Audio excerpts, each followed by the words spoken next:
열왕기상 21장은 북이스라엘의 왕 이 아합이 나봇의 포도원을 탈취하는 사건이 기록되어 있는 것으로 잘 알려진 말씀입니다. 아합 왕은 하나님의 말씀은 아주 가볍게 무시해버리고 바알 신전을 세워서 우상 숭배만을 일삼은 자로 다른 모든 왕보다 심히 하나님을 노하게 만든 자라고 말씀할 정도로 악한 왕의 모델인데요. 이런 아합이 나봇의 포도원을 보고 욕심이 났습니다. 우리가 오늘 읽지는 않았지만 이 앞절 1절에서 16절은 아합이 이 나봇의 포도원을 어떻게 탈취하는지 말씀하고 있는데요.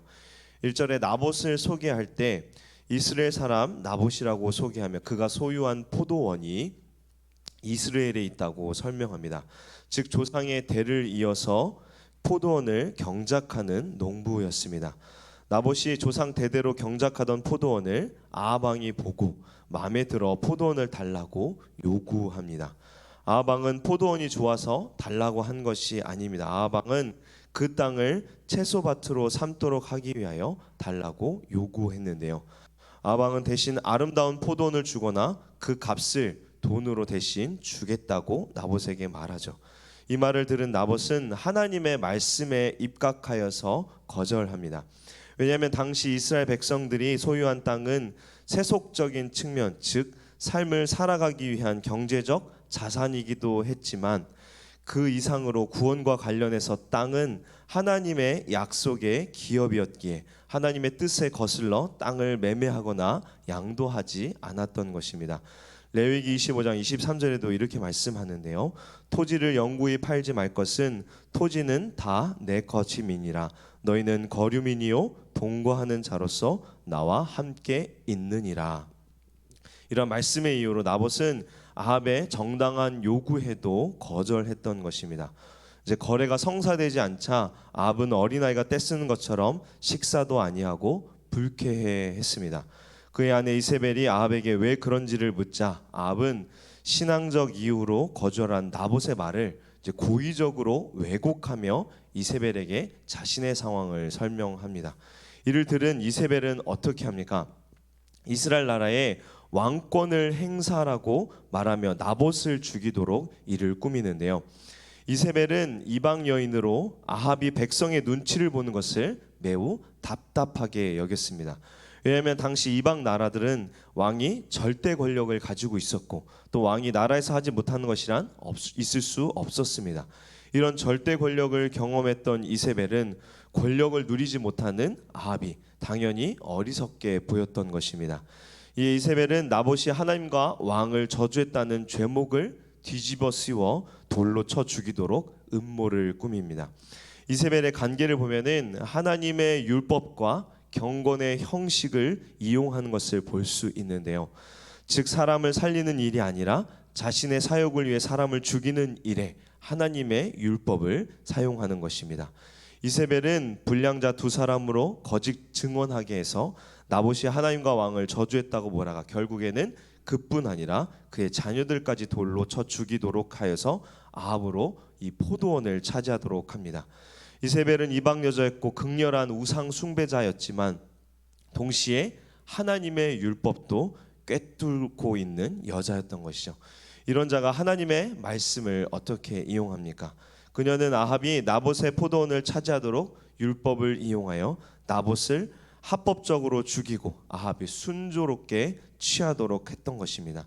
그래서 아합이 율법을 따라 포도원을 얻었다고 여기게끔 백성들을 완전하게 속이는 것입니다.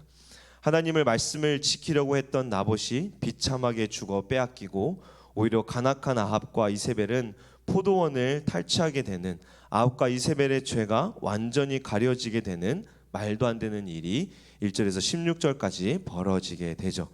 이 사건이 이대로 종결되면 하나님을 경외하는 자들에게 좌절과 비탄만 안겨줄 것인데요. 왜냐하면 하나님을 경외하고 하나님의 율법을 성실하게 지키고자 애쓴 의인은 비참하게 죽은 반면 악인은 계속 형통한 삶을 누리는 것처럼 보여지기 때문입니다. 그러나 공의로우신 하나님께서는 엘리야를 보내서 아합의 죄를 지적하고 하나님의 심판을 선포하는데요. 아합과 이세벨은 사람들을 완전하게 속였다고 생각하겠지만 하나님께서는 이 모든 간악한 일들을 보시고 계셨고 또 공의를 행하시기 위하여 엘리야를 보내신 것입니다. 19절에 하나님께서는 아합의 죄를 지적하는데요. 보시면 너는 그에게 말하여 이르기를 여호와의 말씀이 내가 죽이고 또 빼앗았느냐고 하셨다 하고 또 그에게 이르기를 여호와의 말씀이 개들이 나봇의 피를 핥은 곳에서 개들이 내 피 곧 내 몸의 피도 핥으리라 하였다 하라라고 말씀하는데요. 이스라엘 백성들의 눈에는 나봇의 죽음이 율법적으로 합당하게 보였지만 하나님께서는 내가 죽이고 또 빼앗았느냐라고 아합의 죄를 살인과 재산 탈취로 정확하게 지적을 하십니다. 그러면서 개들이 나봇의 피를 핥은 곳에서 이 개들이 너의 피를 그 아합의 피를 핥을 것이라고 심판을 선언하죠. 이는 율법에 근거한 이 보복법으로 아합이 무고한 자를 죽음에 몰아넣어서 그 피를 개들이 핥게 하였으므로 하나님께서는 아합이 행한 악한 행실을 그대로 되돌려 갚으시겠다고 선언하시는 겁니다. 하나님의 말씀을 받은 엘리야가 아합을 만나자 엘리야는 하나님께 받은 심판의 말씀을 아합에게 전합니다. 21절, 22절에 먼저 아합에게 심판을 선언하는데요. 보시면 여호와의 말씀이 내가 재앙을 내게 내려 너를 쓸어버리되 내게 속한 남자는 이스라엘 가운데 매인자나 노인자를 다 멸할 것이요 또 내 집이 느바세 아들 여로보암의 집처럼 되게 하고 아이야의 아들 바하사의 집처럼 되게 하리니 이는 내가 나를 노하게 하고 이스라엘이 범죄하게 한 까닭이니라 하셨고 하나님께서는 여로보암과 바하사처럼 아합에게 속한 모든 남자들은 다 쓸어버리고 멸할 것이라고 말씀합니다. 여로보암과 바하사는 모두 아버지와 아들 이대 만에 멸망당한 북이스라엘의 왕들입니다. 이러한 자들처럼 하나님께서는 아합의 가문도 모두 멸망하게 될 것이라고 말씀하는 것입니다. 또한 이 일을 꾸몄던 이세벨에게도 심판이 있을 것을 말씀하는데요. 23절에 보시면 이세벨에게 대하여도 여호와께서 말씀하여 이르시되 개들이 이스라엘 성읍 곁에서 이세벨을 먹을지라. 성읍 곁에서란 성벽 옆에서로 이해할 수 있는데요. 당시 성벽 밖에는 온갖 쓰레기를 버리는 장소로 개들이 이곳에서 이세벨을 먹는다는 것은 사마리아에서 호화스러운 생활을 영위했던 이세벨이 결국에는 쓰레기처럼 비참하게 버림을 당하게 되어 죽을 것을 의미하는 것입니다. 그래서 24절에 아합에게 속한 자들은 성읍에서 죽은 자는 개들이 먹고 들에서 죽은 자는 공중의 새가 먹을 것이라고 아합과 이세벨만이 아니라 그에게 속한 모든 가족들까지 다 비참한 죽음을 당하고 시신마저도 제대로 수습되지 못할 것이라고 비참한 종말을 선포하는 것입니다. 아합은 엘리야의 심판을 듣고 되게 놀라운 반응을 보이는데요. 그가 회개의 모습을 보여주었다고 말씀합니다. 27절에 보면 아합이 이 모든 말씀을 들을 때에 그의 옷을 찢고 굵은 배로 몸을 동이고 금식하고 굵은 배에 누우며 또 풀이 죽어 다니더라. 옷을 찢고 굵은 배로 몸을 동이고 금식하였다는 것은 전형적인 회개의 모습입니다. 비록 일시적인 회개의 모습일지라도 이때만큼은 진실된 회개를 아합이 했던 것 같습니다. 아합이 회개하자 하나님께서 즉각적으로 엘리야에게 말씀하시는데요. 29절 말씀입니다. 29절에 보시면 아합이 내 앞에서 겸비함을 내가 보느냐 그가 내 앞에서 겸비함으로 내가 재앙을 저희 시대에는 내리지 아니하고 그 아들의 시대에야 그의 집에 재앙을 내리리라 하셨더라. 여기서 우리는 하나님의 성품을 엿볼 수 있는데요. 회개하는 아합을 보시고 하나님께서는 아합의 심판을 유보하시겠다고 말씀하십니다. 비록 아합이 하나님을 분노케 한 죄 많은 인간이었음에도 불구하고 겸손하게 회개하는 모습을 보시고 그에 대한 징벌을 늦추셨던 것입니다. 이를 통해 성경은 하나님께서 어떠한 분이심을 우리에게 보여주는가? 하나님께서는 노하기를 더디하시며 비록 인간이 악을 행할지라도 그가 진심으로 회개하기만 한다면 자비를 베푸시는 것을 즐겨하는 분이심을 우리에게 말씀합니다. 분명 하나님께서는 죄는 미워하시지만 상한 갈대를 꺾지 아니하시며 꺼져가는 등불도 끄지 아니하시는 죄인이 죄를 떠나 회개하면 무한한 긍휼을 베푸시는 자비의 하나님이십니다. 우리가 오늘 말씀을 통해서 우리는 하나님의 어떠한 성품들을 발견합니까? 하나님께서는 결코 죄를 묵과하지 않으십니다. 진실로 의인의 억울함을 갚아주시며 악을 행하는 자를 심판하시는 분이십니다.